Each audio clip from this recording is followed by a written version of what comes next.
Time to get in my Tesla.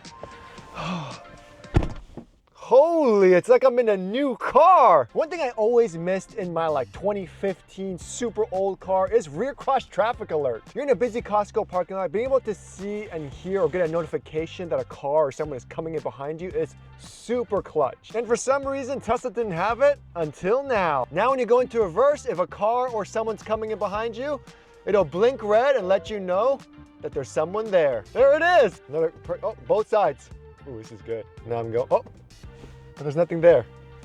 Little buggy, because it's using a vision-based system. Honestly, for this next one, if you don't have this enabled, I mean, I know so many friends who don't or don't even know what it is. You guys need to enable this right now because you're never gonna know if you get into a hit and run or an accident and you need that Sentry mode footage. It's really, really important to have that. And it also doesn't just store on the Tesla somehow. There's a USB stick in the glove box. So make sure you just do it. Just do it. Come on, do it now. In the last holiday update, they released an update where you can view the cameras live on your phone with Sentry mode. And that's all cool. But this time, you can now view any Sentry mode event or dash cam event that's saved on your phone as well. Go to the car icon, go to safety, make sure Sentry mode is on. You can exclude home, you can exclude work, exclude favorite, so it doesn't stay on 24/7. Turn that on. Camera-based detection, turn it on. View camera via mobile app, very, very important. You wanna make sure that is enabled as well. That way you can view everything on your phone. Dash cam, this is when it records while you're driving. And if there's an accident or if you honk your horn, it'll save the event. So just enable this stuff. How hard is it? Here's my app right here. Scroll down to security. It shows that Sentry mode is enabled. You can view live camera, but now there's a new feature called dash cam viewer. And then it pops up all of the dash cam clips right here, ready to go. So we could literally see everything. We could see the dash cam footage only of anything that you save. Goes right to that event. Save 30-second clips. It tells you which camera it's recording from, which is so cool. This is a game changer right here, and this is so awesome. It's this guy. You see what I mean? You never know. So this next one, if you have a Tesla, you're probably into tech. You're probably the tech person in the family. Everyone goes to you for advice on how to fix stuff. And this one you're gonna love because you're probably gonna be out $400 after you watch this part. Tesla finally did it. There is now a dedicated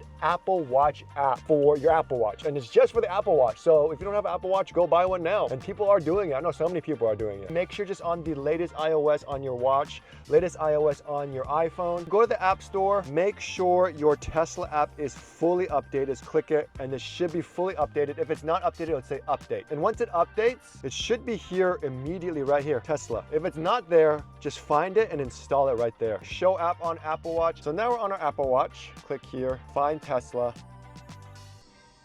Boom, already it says set up watch key. Set up watch key, connecting, that's it. Locked, unlocked. You could see the charge rate. Close the trunk, honk the horn.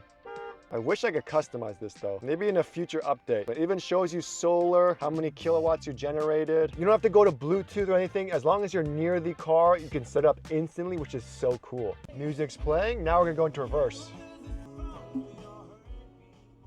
Got quieter. Louder. Cool. So now the fan speed's pretty loud. Now we're gonna go ahead and call someone. Make sure this is enabled. Bluetooth. Oh, it lowered. Hello. So yeah, so when I made the call, hang up on you, the fan speed, and then it raised back up again. That's cool. Still have my seatbelt on like a chump. I don't even know why I still have my seatbelt on. Now this next one is so cool. If any of my followers know me, I love a Better Route Planner. It's a third-party app, not sponsored, that you can use to customize everything. And the biggest one I like is being able to customize how much charge I'll have when I get to my final destination. Because for some reason, Tesla likes to keep it at around 10%, making it so like if I get to my destination, I'm at a really low state of charge, so I have to charge again. But I'd rather charge a little bit longer and get to my destination with more charge so I could chill, do fun stuff. But now, check this out. We go to San Jose. Look at all, there's so much navigation stuff they updated, it's insane. You can see set arrival energy, and if that goes away, no problem. All you have to do is go to the trip tab, edit, set arrival energy right here. And let's just say I want to arrive with like 50%. You could save it, and then it recalculates everything to figure out if I have to charge somewhere else or charge longer. So now it's saying I have to charge here and I'll arrive in San Jose with 50%. That is insane. And not only that, if you go here, it shows you what the weather is at your final destination. So for me in San Jose, it's going to be cloudy and 55 degrees. Now, for all those people with hardware 4, you can see radar of clouds and precipitation if it's raining in your area. And that's super cool. However, because I'm hardware 3, I don't have that feature. You'll know your hardware 4 if you just go to your car, go to software, right there, full self-driving computer 3. Infotainment processor is going to be the Intel Atom chip, and that's how you know you have the hardware 3. They also reworked the energy tab. Very, very small tweak. I feel like you won't know if you're not looking at it. But when you're on the trip, now they have miles driven up to like 200 miles. So it gives you a much more accurate range and just to see how you're driving in the long run. And while you're on your route, they made it a lot easier to look for stuff along the route. Now, if I search for something, I could add a stop, search along route, and I want to say coffee. See locations. So now it's gonna search for coffee all along my route, not just in the vicinity of the area. And that's cool. And if you didn't notice, they did a little rework with the superchargers. So if I go here, like already you could tell the icons are completely different, much bigger, more info now. And the cool thing is, so let's just see if I could find a supercharger that's out of order. Before, you have to remember that one of them is out of order when you get to the charger. However, now when you arrive to the charger, it'll tell you that one of them's out of order, which is 7B. So that's really, really cool. Now, another thing they removed, before you can only view the traffic visualizations if you had premium connectivity. However, now it's all free. So no matter what, you're gonna be able to see all this data even if you don't pay for premium, which is a nice feature. So overall, a lot has changed as far as the navigation part in this most recent update. But now they added some super cool features, and I'm sure you didn't know about it, so let's check it out. This one's cool. All you have to do is go to the car. We're gonna go to service, and now look at this one, maintenance. It shows you all of the stuff, the most common stuff, tire rotation, air filters,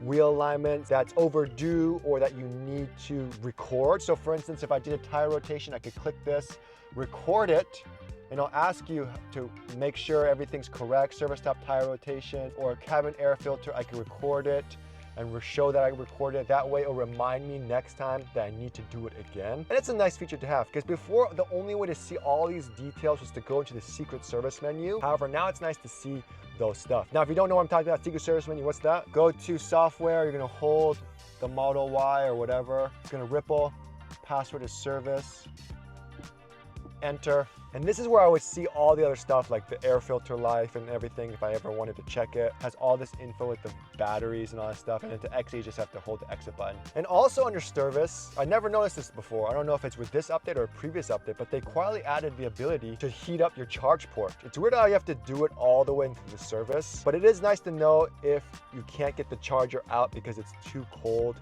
and it's frozen stuck. You can enable the charge port heater and it'll heat up the charge port in the service menu. So that's awesome. Now, what's Tesla without a light show? And every year they always add some fun stuff. This year they added more light shows that you can do. Click on the 3 dots, go to Toy Box, light show, schedule a light show. You can see Cyber Symphony, and you can also customize it if you wanted to. So if you ever wanted to, you could easily download it, put it onto a USB stick onto your flash drive, plug it in, and then use the custom light show if you want to do that. And then when the light show is scheduled, it'll show up on the app. And even if you schedule the light show, it'll show up. You can cancel that light show too on the app now, which is pretty cool. Now here's a cool one. They added a new tab called Seats. Click on Seats and you can control the heated seats. A little unnecessary because you could do that easily through the controls. However, now what's cool is, I mean, if you had a Model 3, Model X with a rear screen, you can move the rear seats forward and backwards from the rear screen only. But now you can move the passenger seat from the driver. That way, if you wanted to move stuff, if you're like a DoorDash driver or something, you have to like move stuff around, you can easily do that on the screen without having to move on over to the other side. And I think that's pretty cool. And other stuff, if you're a Model 3 Highland driver with gearless stocks, they have this in the Model X already, but now they have auto shift out of park and auto shift into drive beta, which is nice. All you have to do is like put your foot on the brake and it'll tell you it's going into driver park, and that's cool. Had it in the Model X for a while, I loved it, and it's cool that's now coming in the Model 3. Another thing, if you didn't know, they removed the free streaming premium connectivity in the Tesla. I don't know why they did that. So that sucks, but they added a couple stuff. So now you have Sirius XM, which a lot of people like. You also have TuneIn, which is supposed to be reworked so it's easier to use. It's like radio, but HD radio, so it's a lot better. And if you guys didn't know, they also changed the Spotify. So now, where did my Spotify go? Oh yeah, if you guys didn't know, it's not popping up. Just go here, sources, Spotify. Boom. So now with Spotify, you don't need a premium subscription to use Spotify. You can use it if you have the free one and just get ads and stuff. And this next one is so funny. I love this one. I have fart mode lock sounds on my Cybertruck, so you know I'm gonna be using this feature all the time. 3 dots, toy box, emissions, and then you could fart on contact. What other car brand in the history of car brands uses puns and like fart on contact and it says sit happens. So when someone sits in there, you'll fart on contact when they sit down and close the door. So funny. We're gonna try an everyday Jan. This is a good one. Hello. Hello. Now this next one is super cool and I feel like it's a little hack because they kind of talk about it, but not really. One thing that a lot of people like to do is they like to watch stuff, right? So you go into theater, you open up your Netflix, so you could watch shows, you could stream and all that stuff while you're in park only. But the second you go into drive or reverse, it immediately goes away. You can't use it while in drive, only available when in park. But here's the workaround. So we're gonna go into drive, open up the browser. So now I'm still at drive, I'm gonna hit resume. Can't watch it, but you could listen to it. So you can still get audio, but it's just a black screen. Or if you haven't updated your interior, make sure to update it and protect your floor like I do with my 3D Max Power floor mats. I love it so much. I've had it for a few years now. It still looks brand new. And you don't want to get your nice carpet all dirty and messy. What if you accidentally spill something? What if you just went hiking? There's dirt everywhere. I have it on all my Teslas. I love it. They're the most popular floor mats for Teslas out there. It has a perfect shape. It's super clean. I like that minimalistic look and it still protects the interior really, really well from spills and all that stuff. The non-slip feet make it so it doesn't move around in your car. And if you do end up spilling stuff or getting dirt on it, it's super easy to clean. Just remove it and just hose it off. It looks brand new and you're good to go. If you guys are interested, I'll make sure I link in the description below for a discount. But anyways, guys, that update was awesome. I can't believe we got features that was in like my 20-year-old car now. But I'm glad we finally got it. But if you guys are interested in a Tesla, make sure you guys use my referral link in the description below. Thanks so much for watching. I'll see you guys next time.